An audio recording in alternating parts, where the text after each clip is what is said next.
নমস্কার বন্ধুরা, সবাই কেমন আছেন? আমি সঙ্গমিত্রা সাহা আর আপনারা দেখছেন আদ্রিস মাসালা কিচেন। আজকে আমি আপনাদের সামনে রান্না করে দেখাবো মটরের ভেজ রোল।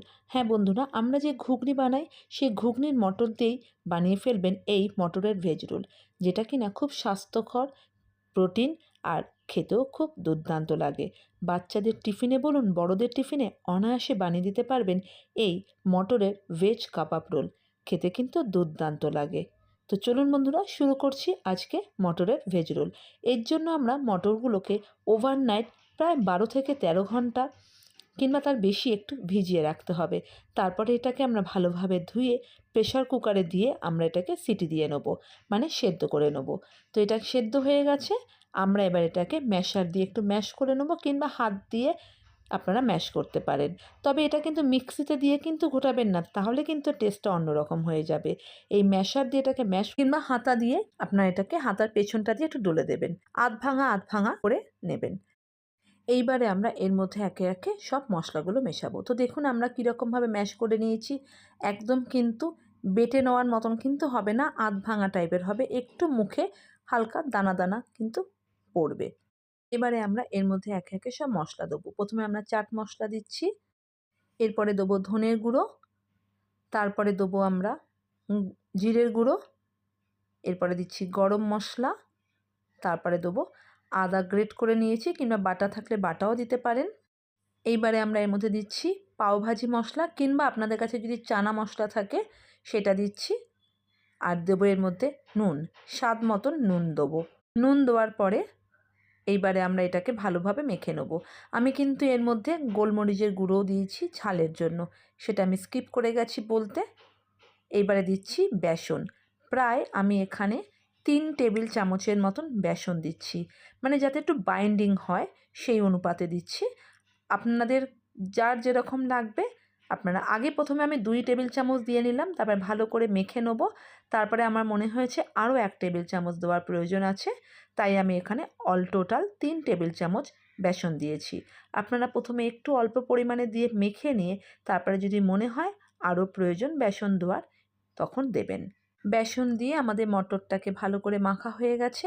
এইবারে আমরা এটাকে কাবাবের মতন গড়ে নেব।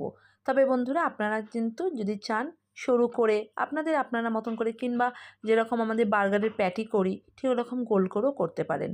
আমি কিন্তু বলেছিলাম 3 টেবিল চামচ, আমি কিন্তু আরও 1 টেবিল চামচ বেসন দিলাম, আর দেব সামান্য একটু ধনেপাতা কুচি। এবার এটাকে ভালোভাবে আবারও মেখে নিচ্ছি। নেওয়ার পরে আমরা এটাকে কাবাবের মতন গড়ে নেব। আপনারা যখন কাবাবের মতন হাতে গড়বেন তখন যদি হাতে তেল লাগিয়ে নেন তাহলে কিন্তু কাবাবটা গড়তে একটু সুবিধা হবে। আমি কিন্তু এখানে কোনো হাতে তেল মাখিনি। তো এইভাবে ভালোভাবে কষলে কষলে কাবাবটাকে মেখে নিচ্ছি। আমাদের কাবাবটা মাখা হয়ে গেছে। এইবারে আমরা হাতের মধ্যে ছোট ছোট করে লেচির মতন নিয়ে আমরা এটাকে কাবাবের মতন গড়ে নিচ্ছি। কাবাবের মতন গড়ার পরে এরপরে কিন্তু বন্ধুরা আমরা এটাকে শ্যালো ফ্রাই করে নেব। মানে যে কোনো তাওয়াতে কিংবা ফ্রাইং প্যানে অল্প একটু তেল ব্রাশ করে এটাকে আমরা এপিট ওপিট একটু সেঁকে নেব। একদম গ্যাসের আঁচটাকে কমিয়ে দিয়ে 5 থেকে 7 মিনিটের জন্য একটা পিঠ ফ্রাই করে তারপরে অন্য পিঠটাকে ফ্রাই করব। এটা কিন্তু একদম ছাকা তেলে আমরা ভাজবো না, ওই জন্যই হেলদি খাবার। এটা কিন্তু অনায়াসে বাচ্চা থেকে বড় সবাইকে টিফিনে তৈরি করে দিতে পারেন, কিংবা নিজেদের জলখাবারও রাখতে পারেন বাড়ির জন্য। খুব হেলদি খাবার হবে আর খাওয়াটাও কিন্তু খুব পুষ্টিকর। তো দেখুন বন্ধুরা, আমাদের কিন্তু কাবাবটা গড়া হয়ে গেছে। ঠিক আমি এইভাবে গড়েছি। আপনারা চাইলে গোল করে প্যাটির মতনও করতে পারেন, কিংবা ফিশ ফিঙ্গারের মতনও করতে পারেন। তবে আমি কিন্তু এখানে চ্যাপ্টা চ্যাপ্টা করে গড়েছি। আপনারা চাইলে এগুলোকে শ্যালো ফ্রাই করে নর্মাল সস দিয়েও কিন্তু খেতে পারেন, রোল না বানিয়ে। কাবাবটাকে এমনি নর্মালও খাওয়া যেতে পারে। আর চাইলে এর মধ্যে আপনারা পেঁয়াজ রসুনও দিতে পারেন, তবে আমি আজকে এটাকে পুরোপুরি ভেজভাবে তৈরি করলাম। তো দেখুন বন্ধুরা, আমাদের কিন্তু কাবাবটা বানানো হয়ে গেছে। এইবারে আমরা এটাকে শ্যালো ফ্রাই করে নেব। কিছুটা আমরা রেখে দিচ্ছি, এটাকে কিন্তু আপনারা ফ্রিজে স্টোর করে রেখে দিতে পারেন। স্কুলে যাওয়ার সময় কিংবা টিফিনের সময় ফ্রিজ থেকে বার করে বানিয়ে দিতে পারবেন। তো আমি এখানে টোটাল 6 পিস নিয়েছি। এইবারে আমরা এটাকে শ্যালো ফ্রাই করে নেব ফ্রাইং প্যানে। ফ্রাইং প্যানটাকে আমরা প্রথমে ভালো করে গরম করে নিয়ে এর মধ্যে তেল ব্রাশ করে নেব। আমি এখানে সাদা তেল ব্যবহার করছি, আপনারা চাইলে এটাকে কিন্তু বাটারেও ফ্রাই করতে পারেন। খুব সামান্য পরিমাণ কিন্তু তেল দিচ্ছি। আবারও বলছি, আমি কিন্তু একদমই এটাকে ছাঁকা তেলে ফ্রাই করছি না।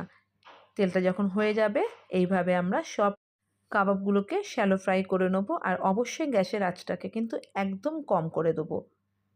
যতক্ষণে আমরা এই কাবাবটাকে ফ্রাই করব ততক্ষণে কিন্তু আমরা এর জন্য যে পরোটাটা কিংবা রুটিটা বানাবো সেটা বানিয়ে নেব। আমি কিন্তু আজকে এটা যেহেতু হেলদি খাবার দেখাচ্ছি, আমি কিন্তু আজকে এখানে আটা দিয়ে রুটি বানিয়ে নেব, ময়দাও ব্যবহার করছি না, আর কোনো পরোটাও কিন্তু করব না। প্লেন আমাদের হাতে গড়া রুটি বানিয়ে এটাকে দিয়ে সার্ভ করব। তো ওপরে কিন্তু আমি একটু অল্প করে সাদা তেলটাকে ব্রাশ করে দিলাম। এবারে যতক্ষণ এটা আমরা ফ্রাই করছি, মানে কাবাবটাকে আমরা একটু শ্যালো ফ্রাই করে নিচ্ছি, ততক্ষণে চলুন আমরা কয়েকটা রুটি বানিয়ে নিই। তো আমি এখানে নর্মাল রোজ যে আমরা আটা ব্যবহার করি সেই আটার মধ্যে নুন দিয়ে জল দিয়ে আমরা একটা আটার ডো বানিয়ে নিচ্ছি।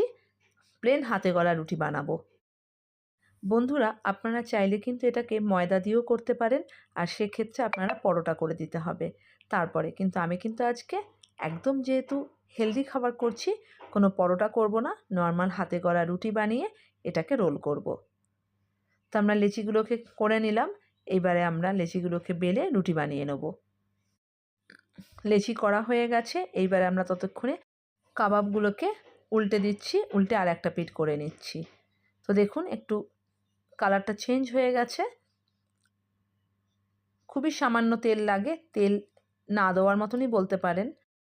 এইবারে আমরা কাবাবগুলোকে উল্টে নিয়ে আবার আরেকটা দিক একটু শ্যালো ফ্রাই করে আমরা এগুলোকে তুলে নেব। আমাদের লেচি করা হয়ে গেছে রুটির, কারণ এটা গরম গরম করব সেই জন্য। এবারে আমরা কাবাবগুলোকে তুলে নিচ্ছি ফ্রাইং প্যান থেকে। আমাদের কাবাব বানানো হয়ে গেছে দেখুন বন্ধুরা। আপনারা কিন্তু এই অবস্থাতেও টমেটো সস কিংবা মেয়োনিজ দিয়ে সার্ভ করতে পারেন। বাচ্চাদের কিন্তু এগুলো দুটো দুটো করে টিফিনে দিয়েও দিতে পারেন, সস দিয়ে খেতে কিন্তু দারুণ লাগবে। রুটি বানানো হয়ে গেছে, মানে বেলা হয়ে গেছে। এবার রুটিগুলোকে আমরা সেঁকেও নিয়েছি। এইবারে আমরা রুটির উপরে বেশ খানিকটা টমেটো সস দিচ্ছি। আমি কিন্তু আজকে যে টমেটো সসটা ব্যবহার করছি, আপনারা হয়তো খেয়াল করবেন, এটা কিন্তু নো অনিয়ন নো গার্লিক। আমি কিন্তু পুরোপুরি আজকে এটা ভেজ বানালাম।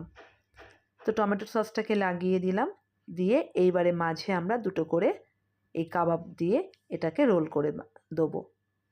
টমেটো সসের পরিমাণটা একটু বেশি। আপনারা চাইলে ধনেপাতার চাটনিও বানিয়ে সার্ভ করতে পারেন, কিংবা মেয়োনিজও দিতে পারেন। আমরা কিন্তু এবার টমেটো সস লাগিয়ে এটাকে রোলের মতন করে দিলাম। ব্যাস, এইভাবে আপনার টিফিন বক্সে দিয়ে দিবেন কিংবা বাড়িতে খাবেন। খেতে কিন্তু দুর্দান্ত লাগে বন্ধুরা। আজকের এই রেসিপিটা যদি আপনাদের ভালো লেগে থাকে, অবশ্যই আমার চ্যানেলটি সাবস্ক্রাইব করবেন, শেয়ার করবেন, পাশে থাকবেন আর বেল আইকনটা প্রেস করে দেবেন।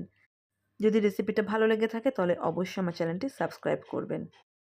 যদি আজকে রেসিপিটা ভালো লেগে থাকে অবশ্যই আমার চ্যানেলটি সাবস্ক্রাইব করবেন। বন্ধুরা, আমাদের কিন্তু তৈরি মটরের ভেজ রোল। কি দেখতে দারুণ লাগছে না? খেতেও কিন্তু দারুণ লাগবে।